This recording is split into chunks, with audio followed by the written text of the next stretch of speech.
Olá pessoal, aqui é Prodani. Hoje vou falar um pouco para vocês sobre a floresta que Cabral descobriu, o bioma Mata Atlântica. Vamos falar das riquezas desse bioma, de como ele era em 1500 e como ele se encontra nos dias atuais. Venham comigo, vamos para mais uma aventura. Imagine-se na pele de um europeu que acaba de pisar na costa brasileira lá nos anos de 1500. Aí encontra na sua frente uma floresta magnífica, diferente de tudo aquilo que ele já viu. Árvores de todo tamanho, e aí tem a presença de orquídeas, de cipó, de samambaia. No chão, sempre molhado, as raízes imudas que ficam disputando o espaço, sem falar ainda dos insetos, do barulho dos pássaros, dos sapos, nos cheiros fortes, na presença de répteis e mamíferos que vão aparecendo a cada passo que vão dando dentro da selva.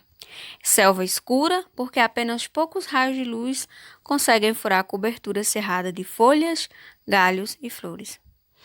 A Mata Atlântica foi a primeira paisagem que os colonizadores encontraram. Era exuberante, majestosa, magnífica. Nada nela lembrava as florestas europeias, na quais as plantas são pouco variadas e se distribuem de modo bem comportado. Um misto de assombro e fascínio tomou conta do pessoal, dos exploradores. E aí, será que eles estariam diante do Éden? Américo Vespúcio diz: se o paraíso terrestre está localizado em alguma parte da Terra, julgo que não dista muito dessa região. O encantamento dos forasteiros durou pouco, porque logo eles começariam a destruir aquela floresta, aparentemente inesgotável, dando início a uma tragédia ambiental que se agravou ao longo dos séculos e prossegue até hoje. E aí, pessoal, de lá para cá, de 1500 para cá, muita coisa mudou na Mata Atlântica. Da mata original e exuberante que os colonizadores encontraram aqui, e abrangia mais de 3 milhões de hectares, e ia desde a zona litorânea do Nordeste ao sul do país, hoje só resta apenas 8,5% de remanescentes florestais acima de 100 hectares.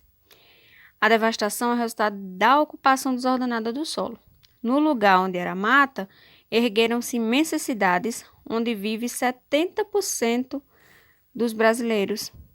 E aí são mais de 145 milhões de habitantes, em 3.429 municípios, 61% dos existentes no Brasil.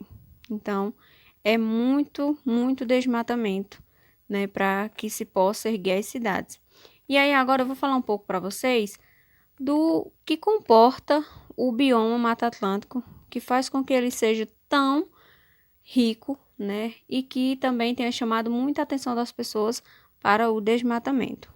Então, pessoal, fazendo um resumo das principais características do bioma Mata Atlântica, a gente pode citar aí a presença de árvores de médio e grande porte, por isso forma uma floresta fechada e densa, rica biodiversidade, com a presença de diversas espécies animais e vegetais, árvores de grande porte que formam um microclima na mata, gerando a sombra e umidade, fauna riquíssima na presença de diversas espécies de mamíferos, anfíbios, aves, insetos, peixes e répteis. Na região da Serra do Mar, forma-se na Mata Atlântica uma constante neblina. De flora, a gente pode citar como exemplo de vegetação da Mata Atlântica palmeiras, bromélias, pau-brasil, este que foi o responsável pelo início da exploração de madeira aqui no Brasil, desde o tempo da colonização, e que está em risco de extinção, tanto o pau-brasil como o jacarandá, a andira e as figueiras. De fauna, a gente pode citar, por exemplo, o mico-leão dourado, que está correndo o risco de ser extinto do bioma, o bugio, o tamanduá-bandeira, o tatu-canastra, todos esses estão em risco de extinção. A arara azul, pequeno, onça-pintada, jaguatirica. Por que eles estão em risco de extinção? Por causa do grande desmatamento do bioma, por causa da caça, por causa da predominância, de pessoas utilizando o bioma para fins econômicos. De curiosidade nesse bioma, a gente pode citar a presença ainda de povos indígenas, como os Kayakang, Terena, Potiguara, Pataxó, então ainda habitam, né, a Mata Atlântica. O Dia da Mata Atlântica, que é comemorado dia 27 de maio, a Mata Atlântica, né, é a segunda maior floresta brasileira em extensão territorial. Então, vamos preservar os biomas, porque a gente precisa deles para sobreviver, né? O homem só pensa em desmatar, desmatar, desmatar, mas não lembra que ele está tirando o seu próprio oxigênio. À medida que ele destrói a natureza, ele está se condenando.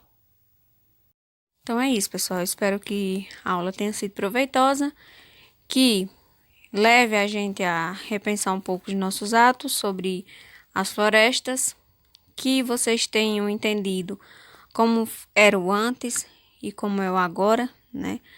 Depois de tantos anos, como é que está a floresta, e que isso sirva de exemplo para a gente, né? Para cuidarmos também do bioma. Então, no nosso caso, a gente aqui no Nordeste tem o bioma Caatinga, então que também está, né, cada dia mais devastado. Então, que a gente possa cuidar do nosso bioma, dos biomas no geral, né, dos biomas brasileiros. A gente depende muito deles.